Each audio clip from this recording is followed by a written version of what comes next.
Brenen Lorient is coming off of his best game as a Mountaineer. Is he the most complete player on this team? We're going to talk about that on this episode of Mountaineer Moment.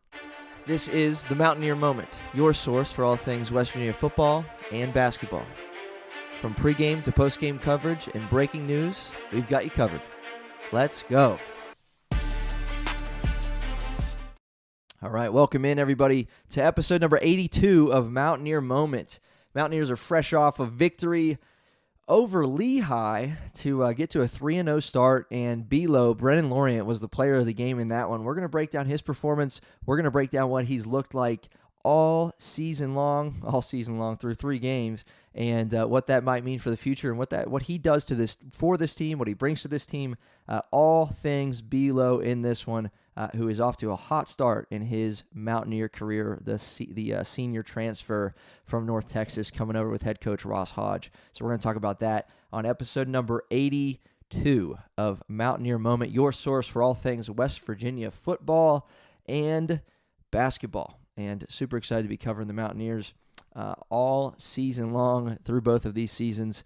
Basketball obviously getting underway. Super pumped about that. So if you are not yet subscribed to Mountaineer Moment, I don't know what you're doing. All right, go ahead and hit that subscribe button. YouTube, Apple Podcasts, Spotify, Amazon Music, wherever you're watching or listening. Drop a rating, drop a follow, leave a comment. I love interacting with the folks, everybody on YouTube. Super grateful for that and this community that we are continuing to build here. Again, through 82 episodes officially now, and super thankful for that. So, Brenen Lorient, his performance against Lehigh, I don't want to say surprising, because I knew who he was. I knew what he brings to the table. I saw his performance over the first 2 games. I see the kind of athlete that he is. I see the kind of potential that he has. I see what he brings defensively and offensively. But I'm just going to say it. He knocked down 3 out of 4 threes tonight. He shot 4 from beyond the arc, and I'm gonna give you the reference for that because I'm not sure how often he did that. At North Texas, so I'm gonna look it up right now and tell you about that. But he shot at North Texas. I do know this. He only shot about a 3 every other game. Right? He did not get him up a lot at all, and for him to come out in this one, after not attempting any threes in the first 2 games and just cool, calm, collected, knock them down, 3 out of 4 threes, that's massive. That's significant. Real quick. I mean, you look at it, he doesn't shoot threes. The kid don't shoot threes. He made, you can count how many he made last year if we glance at it real quick. I don't know, like 10 threes last year. And he made 3 today. Never once did he attempt more than 2. I think that checks out to me. He didn't attempt more than 2 threes in a game. He didn't attempt any threes in the NIT last season when they went to the semifinals, right? The kid just didn't shoot threes. And he comes out in Morgantown in game number 3 for him and knocks down 3 of them. Cool, calm, collected. Again, 3 out of 4. And so if that truly is an element, if we're going to play that forward, if that's truly an element that he has added to his game, then watch out, because he's already an incredible talent. He's already a tremendous asset to this team, who, small sample size, but he's clearly shown levels of improvement, across the board. He's just playing well. Aside the 3-point shooting, beside the offensive punch that he brings too. I mean, the kid had 5 block shots against Campbell in the Mountaineer win in that one, right? West Virginia won 73-65, and he had 12 points, 9 boards, 4 assists, 5 blocks. He stuffed the stat sheet. He knocked down his free throws, made 8 out of 10 in that one, despite struggling from the field, 2 of 8. And then, if you go back to the opener, Mount St. Mary's 70-54 win in 35 minutes for him. He knocked down 5 of 9 shots, had 11 points, 13 boards, 1 block, 2 steals. He's just so active, so sharp defensively, brings a lot to the table already, and then he catches us all by surprise. And if you're going to sit here and act like you weren't surprised by that, and after the numbers that I just read, then you're a liar, because he hasn't even attempted that many threes in a game last season at North Texas, and he made 3 of them. That's a very welcome sign, a very encouraging thing. And, I'm curious what Ross Hodge, would be saying even just throughout because I don't remember seeing something about him. Yeah, it's something he's been working on, his 3-point game, or maybe he has. Obviously, that is an element to his game that he has worked on. And if he becomes relatively consistent as a 3-point shooter, that is going to bode so incredibly well for this team. Just so incredibly well for this team. So, again, on the season, Belo had 12 points against Campbell. He had 11 points in the season opener against Mount St. Mary's. He had 26 points against Lehigh on Sunday afternoon, including knocking down 11 of 15 from the field. So he wasn't just efficient from beyond the arc. He was efficient inside the paint. He was efficient in the post-up. Had a couple beautiful turnaround shots that he made. Was physical, was active, got his teammates involved. He has 7 assists through these 2 games. Active on the boards, right? He had a double-double in that season opening. He had 9 boards against Campbell. He had 7 boards against Lehigh. So I think the thing that I'm concluding here, or hinting at, I've already hinted at it, in that open, is Belo the most complete player, that we have on this West Virginia team? And not to say that he wasn't talked about heading into the season, because he was, and he deserved to be talked about. But you got guys like Honor Huff and Trayson Eaglestaff and Harlan Obioha, who was talked about a lot for the work that he put in to get in shape. Jasper Floyd coming over from North Texas. He's the point guard. He's the quarterback of the offense. But Brenen Lorient. Jasper Floyd had a 25-point game in the opener. Honor Huff put up 20+, and we know what he's capable of, in that game too. We know what he knocked down one from the logo against Lehigh. Know what he's capable of. But Belo, he was the best offensive player by far against Lehigh. He's undoubtedly the best defensive presence that we have.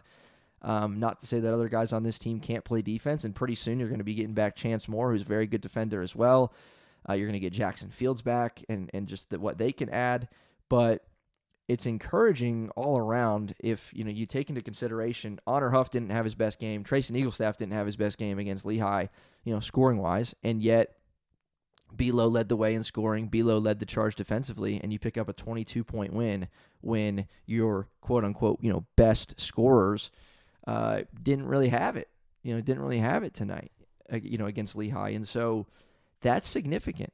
That's significant. Belo is really proven to be a factor, really proven to just show his progression. You got to feel good for him. His progression here as he transfers into, to Big 12 conference play with the Mountaineers. He, was on that Final Four team as part of FAU.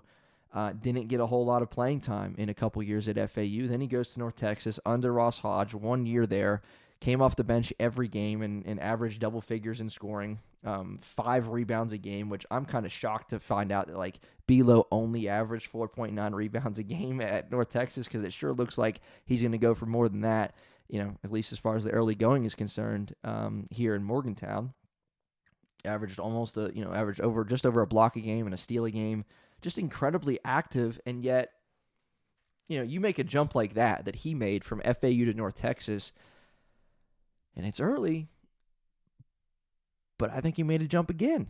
In what he can bring to a team, what he can bring to the table. And that's so incredibly encouraging through these 3 games. He's the most complete player on this team. He's so incredibly good defensively. Steals, block shots, getting in passing lanes, disrupting, just offenses, can guard multiple positions. And then offensively, we touched on it, the clear aspect of his game.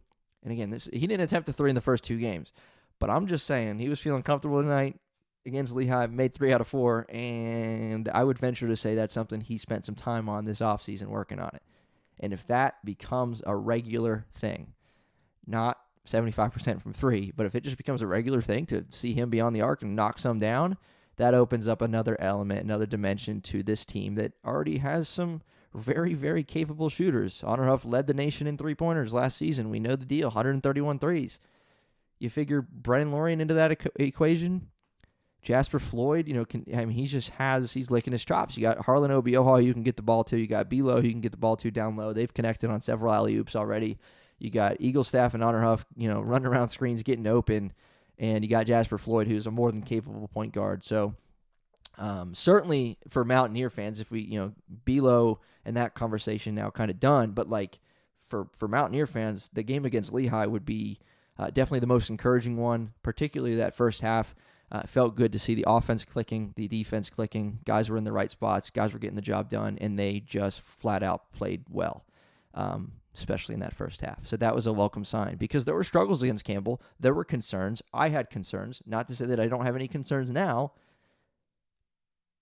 but that felt good to win that game. And next up is the Backyard Brawl. And Pitt's coming to the WVU Coliseum on Thursday night. Should be the great atmosphere and a great test. Like, this is going to be something that's good, a little marker, right? It's going to tell you a little bit more about where you're at this point, in the season. And, I think about that West Virginia game against Pitt last season under the previous regime. And again, totally different. But we got smacked at Pitt. And then we turned out to be a decent little team that should have made the tournament. So with that said, you just got to figure that it's early. And teams are allowed to get better. Teams improve. And so whatever happens against Pitt, blowout win, narrow victory, blowout loss, or a narrow loss, just put things in perspectives that, it's just a little bit of a mark to know where you're at this moment and not a mark of where you're going to be in January, February, and March as a team. No team is the same as they progress through the season. You get better, you get worse, you lose guys, you gain things that you didn't think you had. And it's just a long season. So keep that in perspective. But we're excited to brawl. I want these Mountaineers to come out and win this game and show us what they got. And super excited about that. So Mountaineer Moment, your source for all things West Virginia football and basketball. That's a wrap on episode number 82. We will see you next time for coverage of the Backyard Brawl. Mountaineers got Arizona State on the football field this week. Busy week ahead for Mountaineer Moment. Busy week ahead for Mountaineer Sports. And we've got you covered right here on Mountaineer Moment.